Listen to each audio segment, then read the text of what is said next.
Have you ever heard of GST? Well, I'm here to talk about some of pros and cons about GST.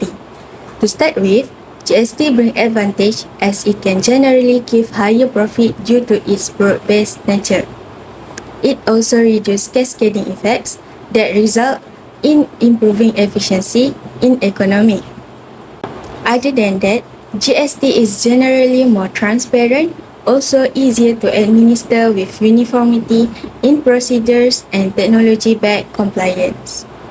However, GST also gives cons due to its impacts on low-income groups on a wide scale if not compensated with other measures to rein in the impact.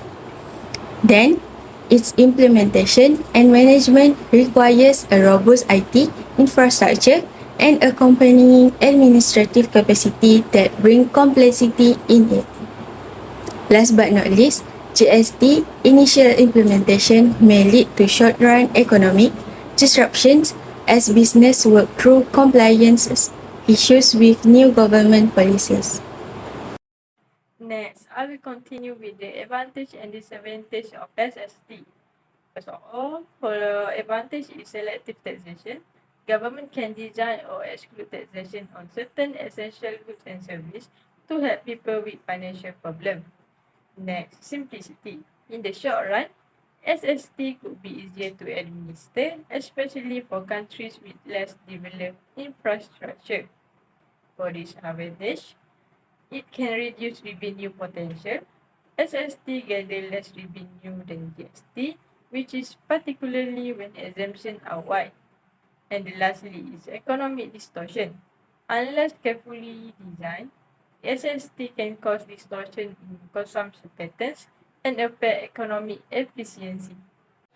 Whether Malaysia should go back to using the GST to increase its tax revenue? Yes, for me, Malaysia should return to GST. In the past, GST collected 40 billion ringgit Malaysia, which is much more than 30 billion ringgit Malaysia collected by SST. Bringing back GST would help recover the lost revenue. GST is more efficient because it reduces tax layering and offers transparency. This makes it easier to follow the rules and collect more taxes. GST also applies to more goods and services, which means a broader tax base and more stable growth by spreading out income sources. GST matches international tax practices, improving Malaysia's global reputation and attracting foreign investment. Bringing back GST can boost economic stability and growth by reducing market problems and encouraging investment.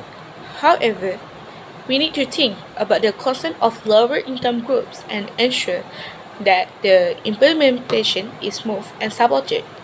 Considering the higher revenue potential, efficiency, broader tax base, and global alignment, Malaysia should consider returning to GST with careful planning to address past issues. Which tax system, GST or SST, suitable for Malaysia economy? For me, GST is more suitable for Malaysia economy because firstly, its revenue needs. I said this because Malaysia needs a strong income structure to fund its social program and development objective. Secondly, economic efficiency. It is because input tax credit is more effective way to avoid tax on tax impacts.